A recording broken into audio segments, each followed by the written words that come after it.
আসসালামু আলাইকুম। AutoCAD 2026 Bangla এজেন্সিয়াল training কোর্সে আপনাদের স্বাগতম। আজকে আমি আপনাদের সামনে আরো বিস্তারিতভাবে অটোক্যাড রিবন এবং রিবন প্যানেলসে বিস্তারিত দেখাবো। আমি লেকচার 1 এ যে ফাইলটি ইউজ করছিলাম, লেকচার 1 এর একই ফাইলটি অটোক্যাডে ওপেন করে রেখেছি। তো প্রথমে অটোক্যাড ওপেন করার পরে আপনি দেখতে পাচ্ছেন আমি রিবন হোম ট্যাবে রয়েছি। তো অটোক্যাডের অনেকগুলো ট্যাব আছে, প্রতিটি ট্যাবে ভিন্ন ভিন্ন কাজ করার টুলস আছে, যেমন insert, annotate, view, manage, others যে টুলগুলো আছে। তো অটোক্যাডের সবচেয়ে বেশি ব্যবহৃত বেসিক ওয়ার্ক ফ্লো হচ্ছে যে হোম ট্যাব। এটা সবচেয়ে বেশি ব্যবহৃত হয়। এখানে আপনার ড্র প্যানেল,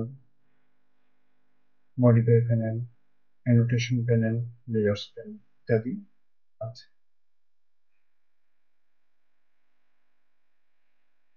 রিবনের একদম উপরের দিকে, এই পুরো রিবন অংশের একদম উপরে যে হেডিং গুলো আছে, হেডিং এর একদম শেষ অংশে যে ছোট একটা ড্রপ ডাউন আইকন আছে, ড্রপ ডাউন আইকনে উপর মাউসের আইকনটা রাখলে এটা এখানে minimise two panel buttons.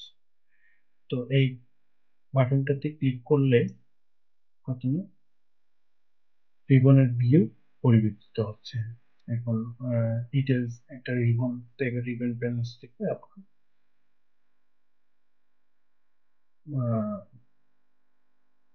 Heading আকারে শো। এখন যদি আপনি আরেকবার ক্লিক করেন, তাহলে একবার দুইবার ক্লিক করার পরে এই পুরো রিবনটা অদৃশ্য হয়ে গেছে বা হাইড হয়ে গেছে। তো এখন যদি আমি আবার ক্লিক করি, তাহলে সেটা রিবন প্যানেল ফিরে আসছে। একদম শুরুতে যেভাবে অটোক্যাড ওপেন করলে যেরকম দেখেন সেরকম দেখাচ্ছে। তাই ভুলবশত যদি আপনাদের কেউ এই বাটনে ক্লিক করে ফেলেন, তাহলে ভয় পাওয়ার কিছু নেই। ঠিক একই বাটনে বেশ কয়েকবার ক্লিক করার পর আপনার রিবন আগের অবস্থায় ফিরে আসবে। তো রিবনের প্রতিটি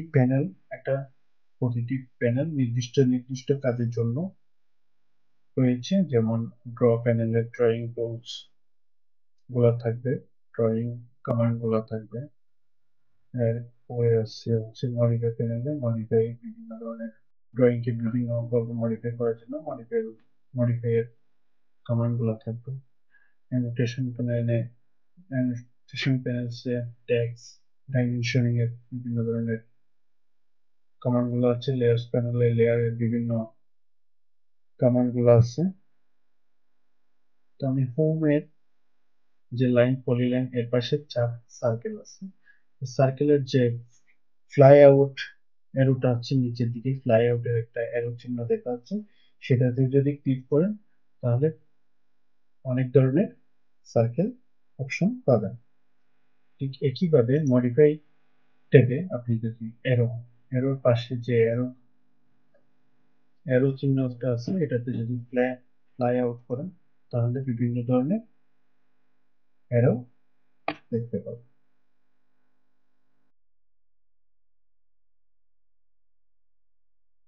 এরপরে হচ্ছে আপনার মডিফাই এর যে একদম মডিফাই লেখা আছে, এখানে যদি আপনি ক্লিক করেন তাহলে আপনার মডিফাই এর আরো একাধিক টুল এক্সপান্ড হচ্ছে। এটাকে চাইলে আপনি পিন করে রাখতে পারবেন, পিন করে রেখে আপনি ওয়ার্ক স্পেসে কাজ করতে পারবেন। আর যদি চান যে ডিসিপিয়ার করে রাখবেন, তাহলে আনপিন করে দিলে এটা ডিসিপিয়ার হয়ে যাবে। এরপরে আসি আপনার অটোক্যাডের শেষ একটা ফিচার, এটা হচ্ছে স্টিকি প্যানেলস। যেমন আপনি এই ড্র প্যানেলস এর আন্ডারে যে টুলস গুলো আছে, ড্রয়িং টুলস গুলো আছে, এগুলাকে যদি আপনি, এখন আমি হোম ট্যাবে আছি, আমি যদি অন্য ট্যাবে যাই, এই ড্র প্যানেলস গুলো তো আর দেখতে পারবো না। সেই ক্ষেত্রে আপনি ড্র প্যানেলগুলোকে অ্যাক্টিভ অবস্থায় রাখতে চান তাহলে ড্র এর পাশে মাউস আইকন রেখে এটাকে ড্র্যাগ করে ওয়ার্কিং স্পেসে নিয়ে আসলে এটা হয়ে যাবে। এখন হোম ট্যাব থেকে ড্র প্যানেলস চলে আসছে। এখন ঠিক এইভাবে আপনি যদি মডিফাই প্যানেলসটাকেও মডিফাই এর পাশে মাউস আইকন রেখে এটাকে যদি ড্র্যাগ করে ওয়ার্ক স্পেসে নিয়ে আসেন, মডিফাই প্যানেলসটা ওয়ার্ক স্পেসে চলে আসছে। এখন আপনি যদি ইনসার্ট বা অ্যানোটেট ট্যাবে যান, ড্র বা মডিফাই প্যানেলসগুলো অ্যাক্টিভ অবস্থায় বা শো অবস্থায় আছে। এখন আপনি চাইলে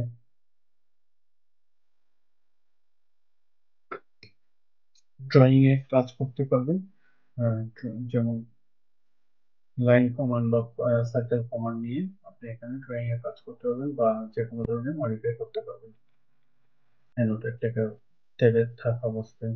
এখন যদি আপনি এগুলো এই কমান্ড গুলাকে এই প্যানেলস গুলাকে যদি এখান থেকে নিয়ে যেতে চান তাহলে এই যে ড্র এর পাশে ডান পাশে যে টি আইকনের মতো যে আইকন আছে সেটাতে ক্লিক করলে প্যানেলটা দ্বিগুণে ফিরে যাবে। এখন যদি আপনি ঠিক কিভাবে মডিফাই কে যদি আগের জায়গায় নিয়ে যেতে চান তাহলে মডিফাই ডান পাশে যে টি আইকনের মতো চিহ্নটি আছে সেটাকে ক্লিক করলে মডিফাই প্যানেলসটা আগের জায়গায় চলে যাবে, যেমন আগে যেখানে ছিল সেখানে চলে আসছে। এখন রিবনের কিছু প্যানেলে ছোট 45 ডিগ্রি এরো থাকে, ঠিক যেমন প্রপার্টিস প্যানেলে যে 45 ডিগ্রি অ্যাঙ্গেলের অ্যারোতে ক্লিক করলে প্রপার্টিস প্যালেট ওপেন হবে। কি যে দেখতে পাচ্ছেন প্রপার্টিস প্যালেট ওপেন হয়েছে। এখন ঠিক একইভাবে অ্যানোটেট ট্যাবে আপনি যদি ডাইমেনশনের 45 ডিগ্রি অ্যাঙ্গেলের অ্যারোতে ক্লিক করেন ডাইমেনশন স্টাইল ম্যানেজার ওপেন হয়েছে। এখন যদি আপনি টেক্সটের পাশে অ্যারো চিহ্নটাতে ক্লিক করেন তাহলে টেক্সট স্টাইল ম্যানেজার ওপেন হবে। এই ছোট অ্যারোগুলোর রিবনের ভেতরে লুকানো আরো অনেক টুল রয়েছে, সেগুলো বের হয়ে আসে। তো অটোক্যাডের রিবন প্যানেলস, স্টিকি প্যানেলস যে কাজ করলে আপনার ওয়ার্কফ্লো দ্রুত ও সহজ হবে। তাই রিবনের প্রতিটি ট্যাব, প্যানেল, হিডেন অপশন ভালোভাবে এক্সপ্লোর করতে হবে, তাহলে আপনারা আরো বিস্তারিতভাবে সহজে বুঝতে পারবেন এবং আপনার কাজ করতে অনেক সুবিধা হবে। তো আজকে এই পর্যন্ত, সবাইকে ধন্যবাদ। আসসালামু আলাইকুম।